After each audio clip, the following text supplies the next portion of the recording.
Welcome to the Money, Mindset and Business podcast, where we talk about all things money, mindset and business with real life stories and real life people. Let's get into the episode. Hi, and welcome to the Money, Mindset and Business podcast. This is bonus episode number 3, and today we have the wonderful Renata Trebing here today. She's an intuitive nutrition coach, and she specialises in supporting women around their menstrual cycle and how they can alleviate those mood swings with nutrition and food. And I thought this would be quite a prevalent topic for women business owners who do have those quite up and down cycle mood swings. I know myself have had this sort of mood change, which is why I myself work with Renata on changing my diet and adding things into it to kind of level it all out. So I wanted to bring her on and just to talk to you about what it's all about and why things change and what we can do about it. So Renata, please come on and introduce yourself. Hello, thank you so much for having me. I'm so excited to be here on your podcast. So hi to everyone. I'm Renata from Nourish with Renata. As Leah mentioned, I'm an intuitive nutrition coach, which really means that instead of forcing you into some kind of diet, just because everybody else is doing it, like you see it all over social media, it's really about finding the foods that work best for your body. And this means getting intuitive, getting in tune with yourself. What helps your body feel good, feel energized? What helps you to have, for instance, more regular menstrual cycles or better bowel movements or more stable blood sugar levels? All of these things play a part in understanding the foods that work best for your body. Awesome. So let's start from the beginning. What got you into working with women's menstrual cycles? Where did this kind of idea, motivation come from? Great question. So I remember when I was about 11 and I first got my period that I was like, why is this happening? I don't understand. I felt awful. I had terrible cramps. I felt like the only thing I could do was just lie down and just be wrapped up in a blanket. And I really didn't have a good understanding of the menstrual cycle. Well, as I've grown up and as I've gone through different phases of life, I've noticed that one of the things about the menstrual cycle is that even though 50% of the population goes through it, really we hide it a lot. We don't talk about it with other women. We barely talk about it with our OB-GYNs, our obstetrics and gynecologists. Think about how much your husband knows about your menstrual cycle, probably not that much. And then think about how much our kids are being taught about the menstrual cycle at school. I myself have a daughter and I have 2 sons, and primarily the way that the education system is created is that it's focused on educating really more the girls. And I heard a really crazy story from a teacher at school. And so for us here in the US, our elementary school goes to 5th grade. So the kids are about 10, 11 by the time they end elementary school. That's the same here. Perfect. Okay. So what I found out was that more girls are getting their periods earlier. So that means that even while they're still at elementary school, they might be getting their period in 4th grade versus a few years ago it was in 5th grade. And so because these girls don't have an understanding of how puberty works and how their bodies are changing, they're coming to teachers at school and having questions like, I'm bleeding, like, is something wrong with me? Am I dying? All these questions like that. And teachers have to be the ones on the front lines for many different reasons, but in particular in terms of girls understanding their menstrual cycle. So for me, the reason why I got into this was really because I noticed that I had a really terrible relationship with my menstrual cycle. I really didn't understand it for a long time. I was on birth control for a long time, basically trying to stop it or to minimize the impact of it. And I was basically trying to run away from it all the time. And I realized that when I started learning more about the menstrual cycle, it actually was telling me clues. It was giving me clues all the time about what was going on with me internally. And when I could understand what those clues meant, it gave me greater freedom. It gave me greater peace of mind because I understood myself so much better that I could release the the emphasis on trying to control everything all the time, and instead just lean into that feminine energy and understand it and have grace with myself, because I knew why my emotions, my energy, my mood was changing. I love that so much. I mean, my kind of experience with the menstrual cycle was pretty much the same. On birth control pills from the age of like 16 to calm the periods down, and I think I came off it when I was late 20s, and that was predominantly due to an old school teacher got cancer and died, and it was based upon her being on contraception for so long. And I had the implant in my arm at that point, and I was like, right, I'm having it out and I don't want anything else. So I haven't had contraception since I was about 27, I think, and I'm 38 now, for those of you who don't know. So about 10 years I've had no contraception. And I can say obviously that the periods have got worse and the mood swings have got worse because I don't have that hormonal control until recently. Yay! So kind of explain to everybody about the phases of the cycle, because I can imagine there's a lot of women listen, or even men that listen, that don't quite actually understand the menstrual cycle, on what it's all about, what's happening, and why it happens the way it happens. Yeah. So I love that you mentioned men in this. Really, everyone needs to know something about the menstrual cycle, because it just makes us better companions and friends and family members. And it really allows more understanding and compassion for everyone that is experiencing a menstrual cycle. So it is important, not just for women, but for everyone. And so, for instance, like my two boys, I have twin boys, they know what a period is, and they're only 8. So that's really important for me.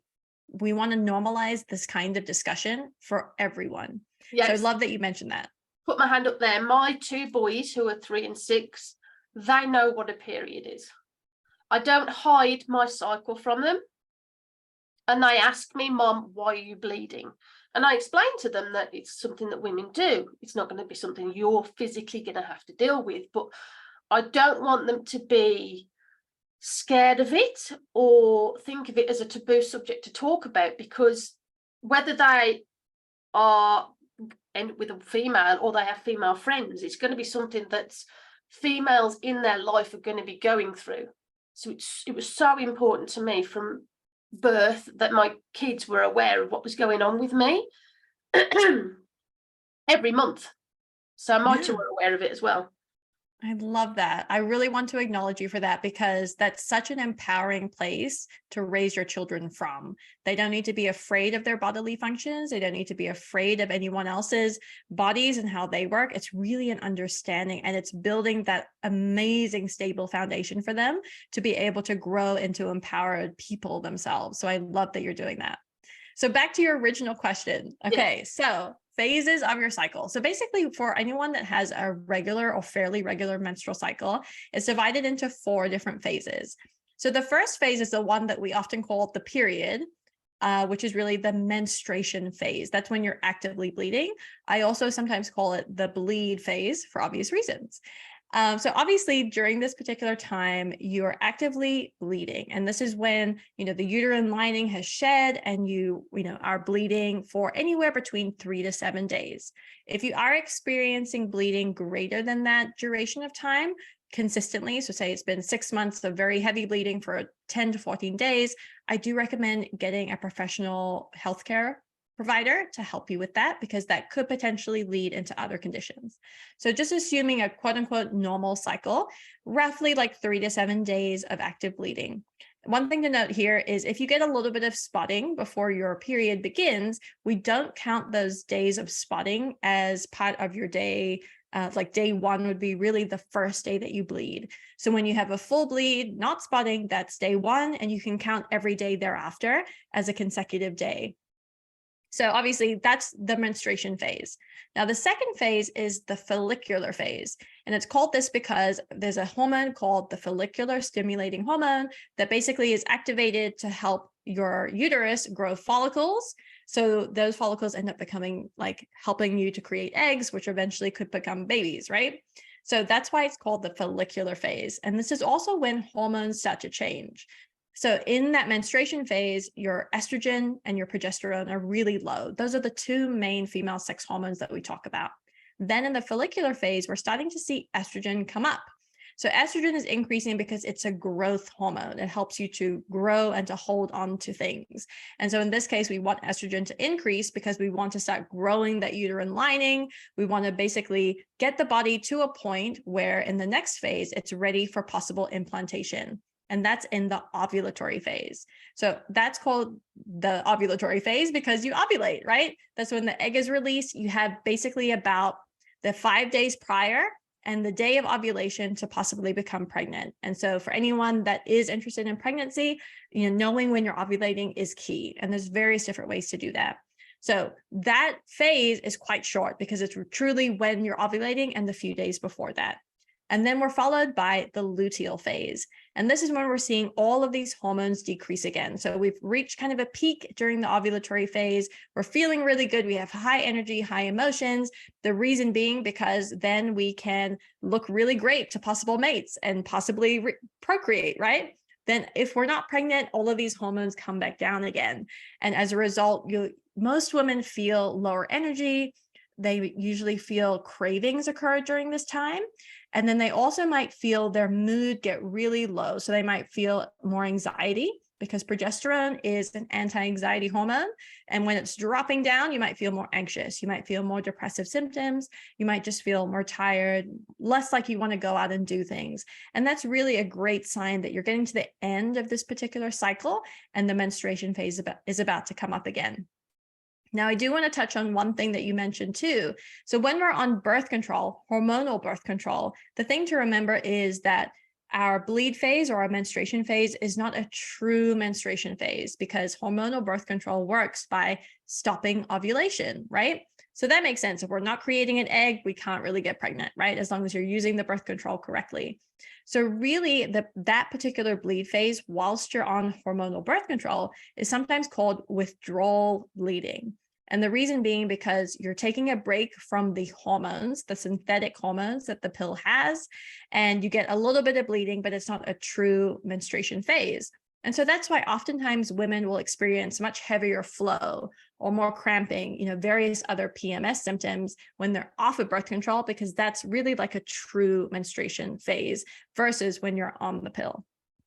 Awesome. That's such a detailed explanation of basically the woman's monthly cycle, which is something that almost every woman goes through. I'm not going to say all because there are complications with everything. So in terms of relating this to mindset and business, from my own experience, that PMT phase, as we call it, is when I'm very low because obviously the hormones, my mood's low. So how would you say for somebody like myself that really struggles at that point in time, yet there's something that needs to get done in business, but you're lacking that motivation, you're lacking that drive because your hormone levels have dropped and you're feeling those low grade emotions? What can we be doing? How can we be supporting ourselves to, obviously we need to give ourselves a break because we're women, we go through these cycles and they're tough on our bodies. They are tough on our bodies, all these ups and downs of hormones. But what can we be doing to kind of ensure that while we're in that phase, we're still being creative and not just going to bed and curling up and just hiding away from the world, which is what we want to do. Right. And there's nothing wrong if you want to do that. So the way that I approach this is twofold. And so number one is really the intangibles is what I call it. And that is working specifically on mindset. So when you're getting to your luteal phase, which is when those hormones are going down, it's important to recognize that this is when your body needs more self-care. it needs to slow down. It needs more rest. It needs more nurturing. And so this is a great time, if possible, to really start writing down things. So journaling is a great way of processing what's going on in your mind. And sometimes we don't give ourselves the time and space to be able to do that. So sometimes if we want to be productive, it's actually really important to stop, pause, and rest first. And that may involve journaling out thoughts and feelings. Now, like we mentioned before, your energy and mood might be really low in the luteal phase. And maybe we need to get those feelings and thoughts out of our heads, right? Before we can really move on and be more productive. So it might be helpful to write down, I'm really feeling frustrated today. My body's hurting. I'm so tired. Like I need rest. I need all these things, and just get it out of your mental space in order to create space for new thoughts to come in. So that's part of the intangibles. Like, how can I kind of let go of some of the negative thoughts and emotions through journaling, or perhaps it's talk therapy or talking with a friend, or maybe it is just, moving your body a little bit to help feel some release. And then what I found is that actually helps me to have more energy to do other things. Now, in addition to that, let's talk about the tangibles. And so for me, this always comes back to nutrition. So what foods can I eat that will actually help me to improve my energy? So what we know about this luteal phase is that we can actually eat up to like 239 more calories during this phase, because our body is literally preparing to shed itself. It's going to shed that uterine lining. So we're going to need energy to do that. Most women feel like, oh my gosh, if my hunger levels increase, and it has to mean something terrible, right? It means I'm going to gain weight. It means I'm going to get fat, like all these things, right? But it's important to note that in that luteal phase, when our hunger is a bit higher, it's actually contrasted with the follicular phase, which happens right after menstruation.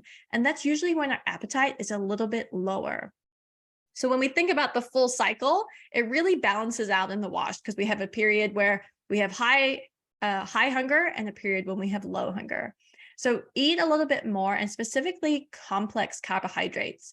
So our body needs complex carbohydrates. And by that, I mean things like sweet potatoes, as well as starchy carbohydrates. So in that, I mean starchy vegetables.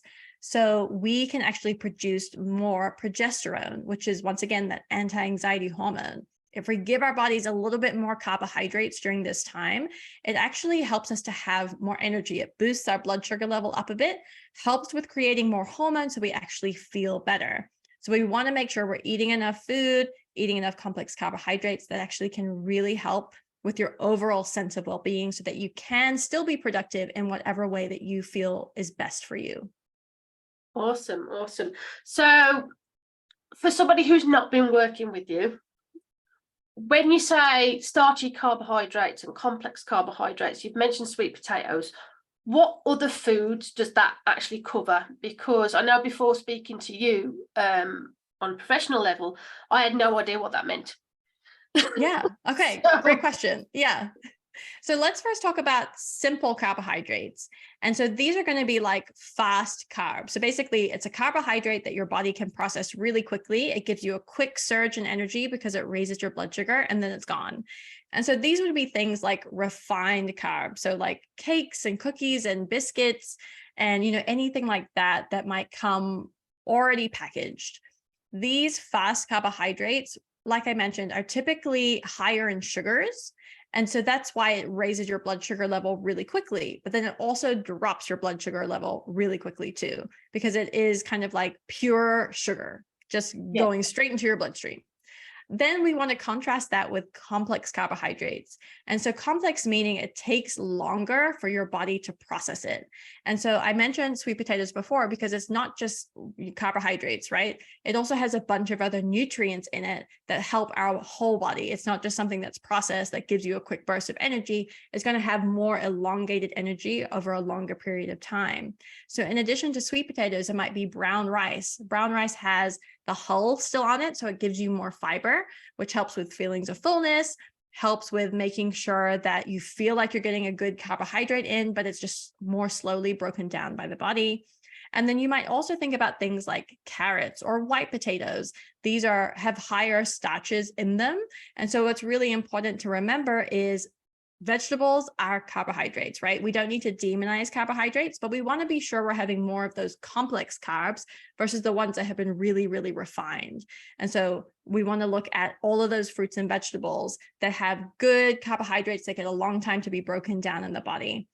So that's really important. So we've talked about sweet potatoes, we've talked about brown rice, we've talked about carrots and things like that. Corn is usually one that people talk about. Corn is truly, I don't really count it as a vegetable. So I count it more as like a carbohydrate in terms of more of a refined carbohydrate. You also need to be careful about corn because it's usually genetically modified and all those other things that could potentially impact your health too. So corn is usually one that's like a sometimes food. But in terms of other complex carbohydrates, it could be things like oatmeal. So oatmeal is fantastic. It has so many great benefits in addition to fiber, which is great for digestive health. But you could have more oatmeal in the morning, or you could make a granola that you put on top of your yogurt. That's another great option, as well as things like quinoa, which is, you can cook it the same as rice, but it also has protein as well as complex carbohydrates in there too. And then lastly, beans and legumes. Love those because it's a great protein source for our vegetarian and vegan friends, but also it's got tons of fiber. It's got tons of carbohydrates in there that are more slowly broken down by the body. Awesome, awesome. I mean, it's funny that you mentioned corn, because my experience with corn is the fact it comes out the same way as it goes in. Yes. So it's a nice food to eat, but I don't feel that it has any impact on anything because it goes in and out. That is very true. Yes, it does.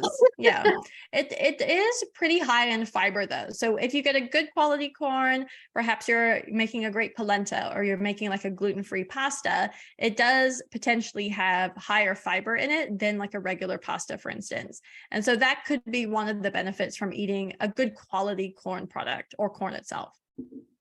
Awesome, awesome. So that kind of is where we should be when we're in that kind of low mood phase. What about the other parts of our cycle? So we're coming out of the bleed phase, or even when we're in the bleed phase, because that can be quite, for myself, it's quite heavy, and Yeah. I'm in pain. And I do generally just want, like PMT phase, bleed phase, I pretty much just want to lie in bed because it's uncomfortable, it's heavy, and it hurts. Yeah. So what can we be doing there, from a nutrition point of view, to support how we're feeling during that phase? Yeah. So a couple of things I want to mention here in the bleed phase. Obviously, you're bleeding and blood contains a lot of iron. So we want to make sure that we have good iron stores. And so this is really something to incorporate, not just in the bleed phase, but throughout the whole cycle. And so maybe you want to make sure you're taking a multivitamin that contains iron, or maybe you want to make sure you're eating iron-rich foods regularly. Many times women will kind of steer away from red meat because there are some potential unwanted things that could occur when you eat a lot of red meat. But we do want to make sure that we have some form of iron, whether it's through red meat or whether it's through plants. So when you are having red meat, that's awesome. Usually about once a week is typically what people can get benefit from, or the supplements like we talked about. And then if you want to get your iron from plants, dark leafy greens are fantastic for that. But we want to pair it with vitamin C because the type of iron in plants is less easily absorbable by the body. So when we pair it with vitamin C, it helps to increase how much we absorb from those amazing plant foods. So making sure you're getting iron either from animals or from plants is key. And the second thing I want to mention too is vitamin B6. So vitamin B6 is really important for the production of progesterone, which we've talked about earlier. And vitamin B6 can be found in things like poultry and eggs. It's really fantastic for just making sure that you're converting the food that you're eating more efficiently into energy. And so whenever I hear women talk about, oh, I just have really low energy, I look at iron and I look at vitamin B. So it's really important to make sure you're getting good quality sources of both iron and vitamin B6 in your food, because that will also help with just everything that's happening in the cycle completely. And also it helps with your gut health as well. So everything is tied together, your menstrual cycle health and your gut health too.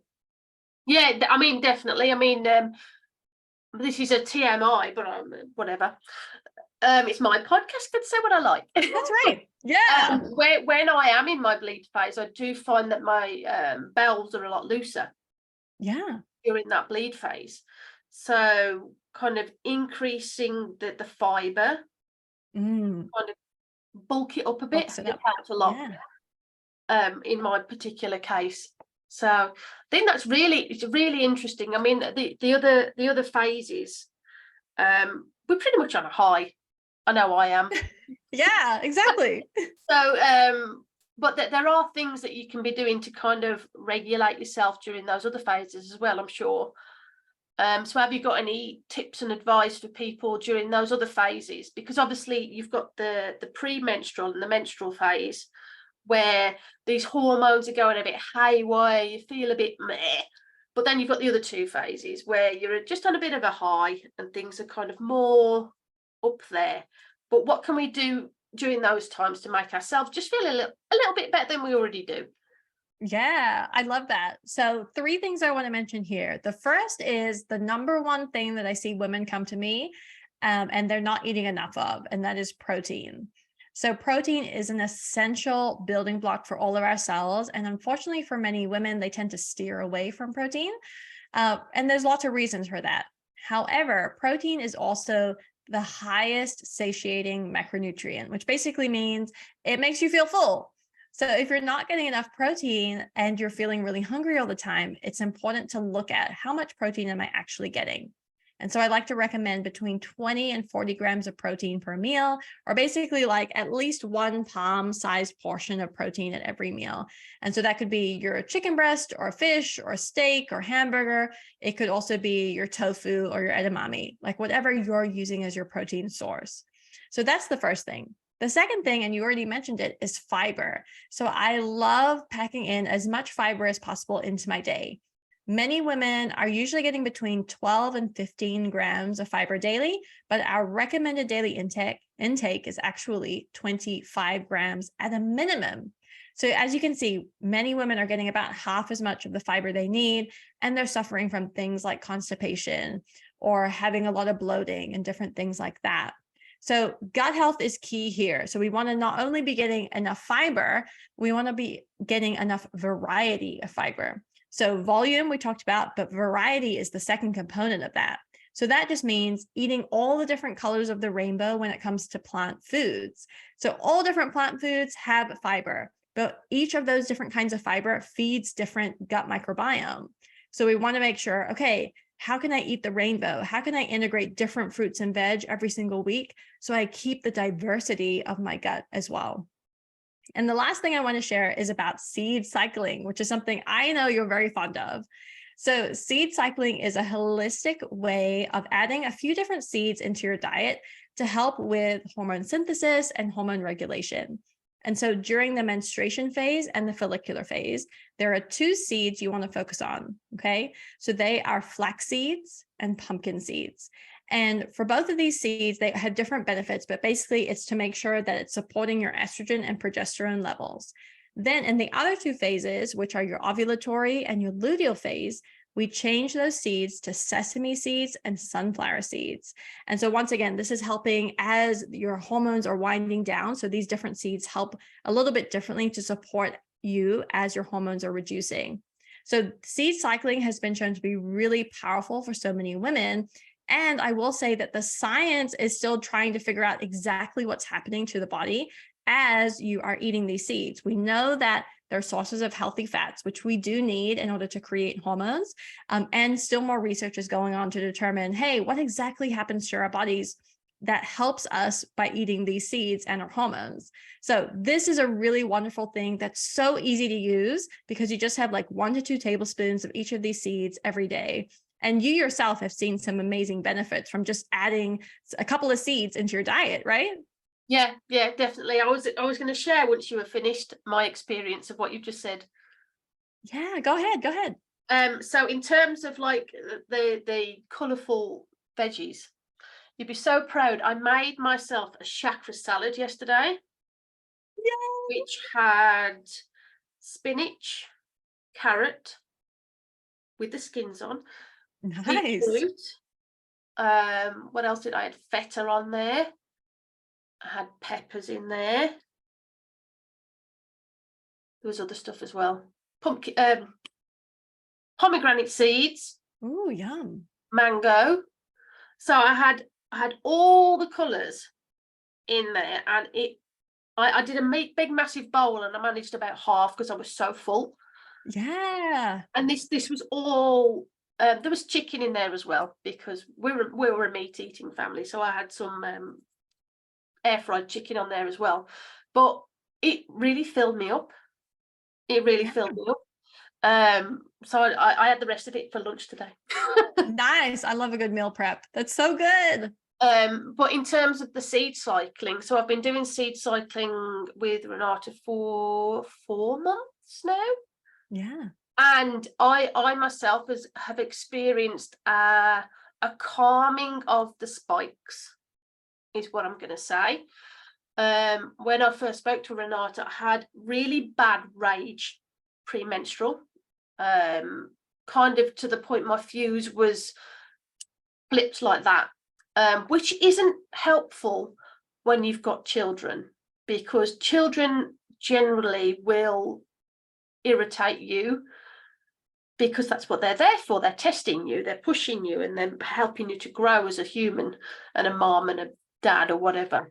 But when your fuse goes like that, it's not helpful. So I reached out to Renata. I was like, I need some help, because this is not who I want to be. I don't want to be this mom that snaps. So I started the seed cycling, and it's calmed down massively, to the point where I'm dancing and singing during my premenstrual phase now, which is incredible. So although the research is still kind of going, I am sharing that this does actually help. Just these little tiny additions into your diet of the seeds, plus kind of switching out some fibrous foods and all this sort of stuff, it definitely helps overall. And it's definitely worth everything.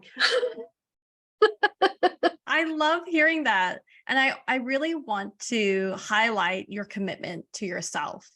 And for me, this is what nutrition is all about. Sometimes we look at nutrition like a diet, like, oh, I gotta like eat nothing and just like lose weight for some kind of event, right?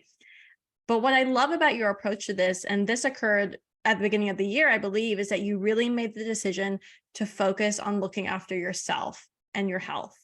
And it is paying off in dividends, because we are now, over halfway through the year, and look at the incredible progress you made. I mean, I just remember at one point we were talking and you were like, I can't eat this, I can't eat this, I can't eat this, because it had a negative impact to your gut health. And very recently you were like, I was able to eat all of these foods and nothing happened. And then in addition to that, just noticing how your hormones have regulated themselves. Oh my gosh, that's huge. I talked to so many women and have been talking to so many women about how they feel like their PMS or their PMT feels debilitating.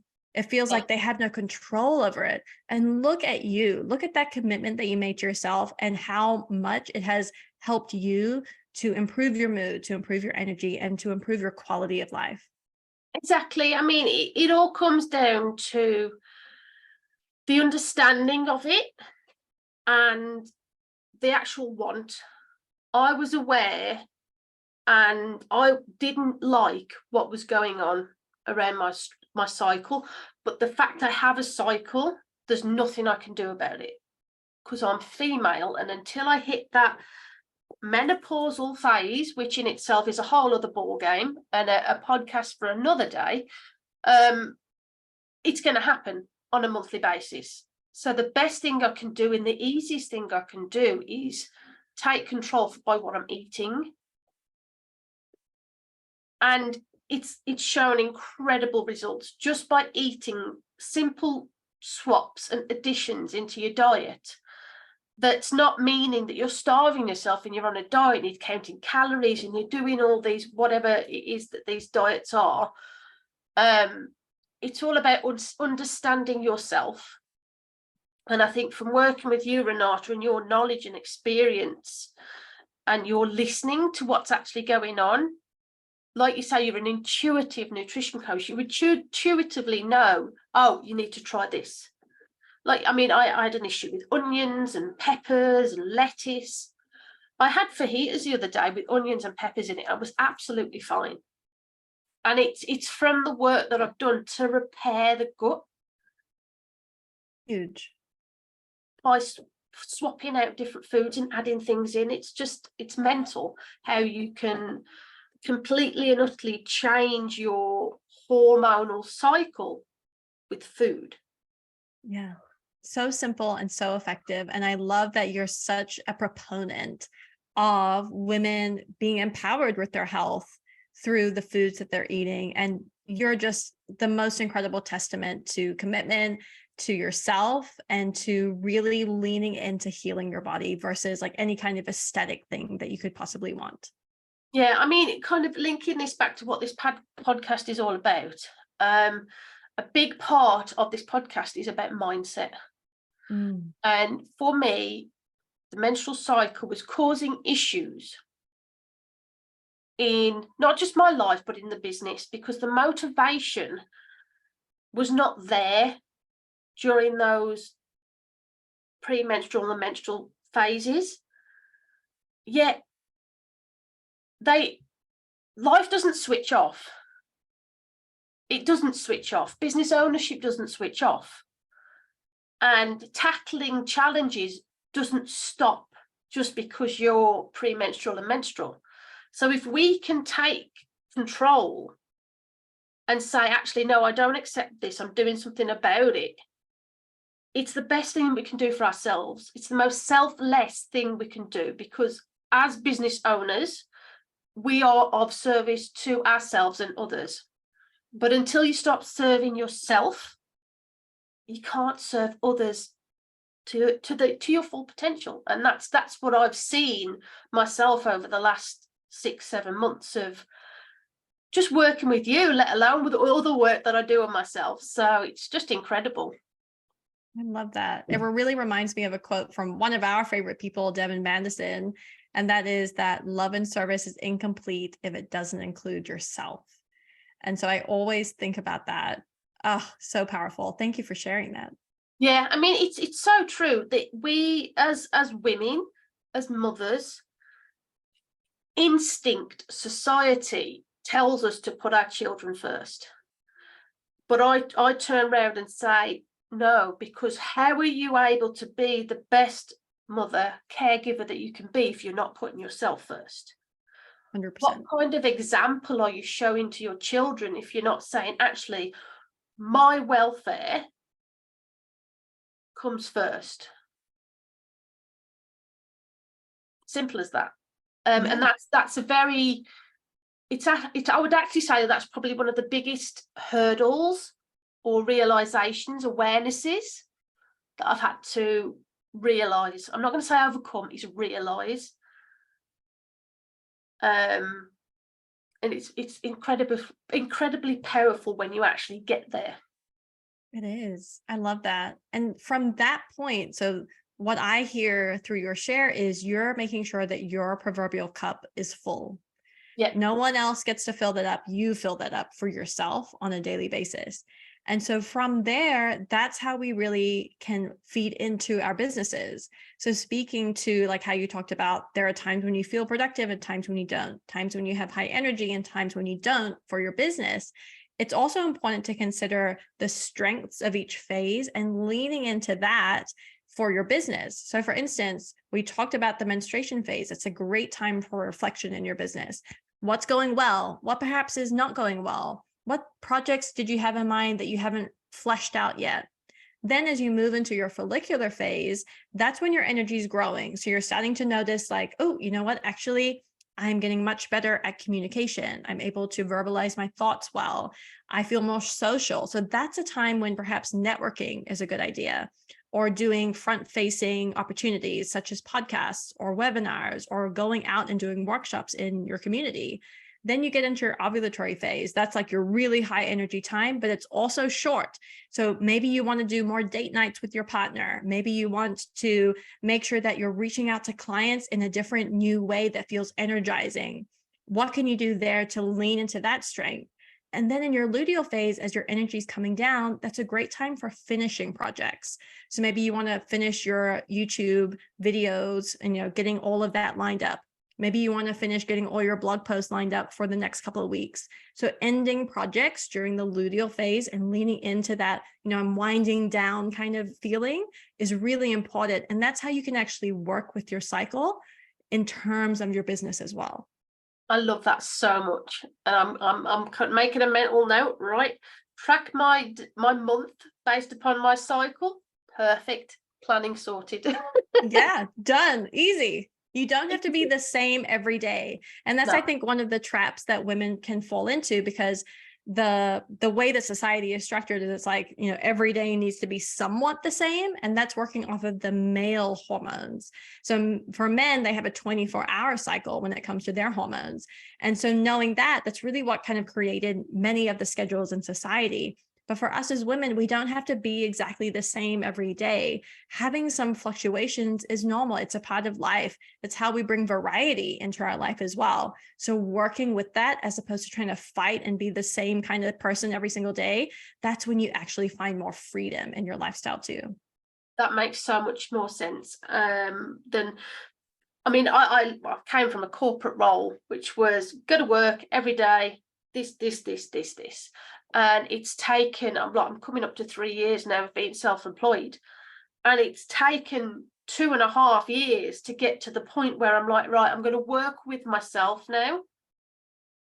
I'm in the premenstrual phase right now. So I had a meeting this morning. I went to the gym, and then I did nothing this afternoon because I didn't have to do anything. Yeah. I'm recording this now. It's 7 p.m. here, but Renata's in the US, as you can imagine. So it's the afternoon for her.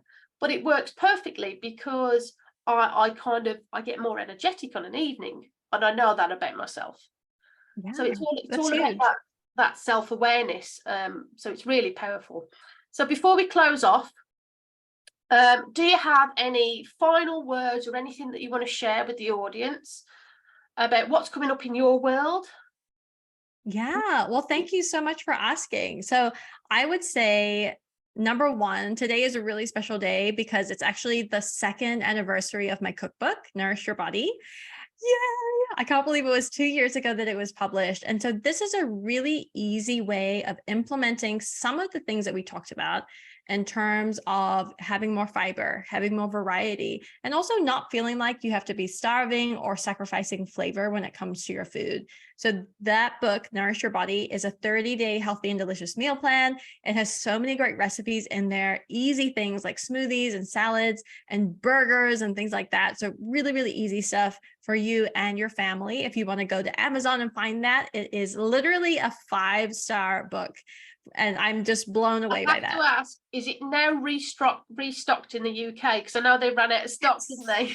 They did. And so I'm hoping that it is back in. I haven't heard word yet, but it is planning to be back in. So keep all your fingers and toes crossed that it's finally there. You can also get it on Kindle, so you can get the digital version as well. So that's one thing. I will also say that I am sharing more and more about the menstrual cycle and nutrition all over my Instagram. And this is a fantastic place to stay in touch with me because it really is the day-to-day sharing of how can I integrate what we've learned about the menstrual cycle into how I'm eating, how I'm drinking, into my self-care practices. This is really about making it a way of life, not just like some kind of thing that you might tap into every now and then.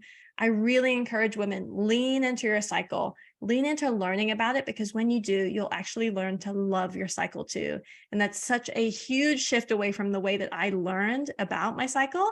And I really want other women to feel that sense of freedom and grace and presence with who they truly are when it comes to their health, their wellness, and their cycle.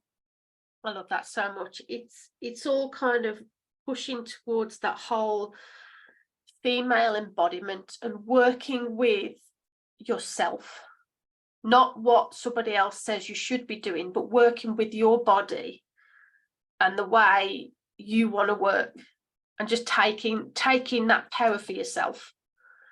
That's what I feel, that what you're offering people is just take your own power, live your own life, your own way. but do it in a way that serves you. And that's the Yes. most important. Love that. Anyway, thank you so much for coming on, Renata. I've loved this conversation and I can't wait to share it with the audience. Thank you so much for having me. Bye.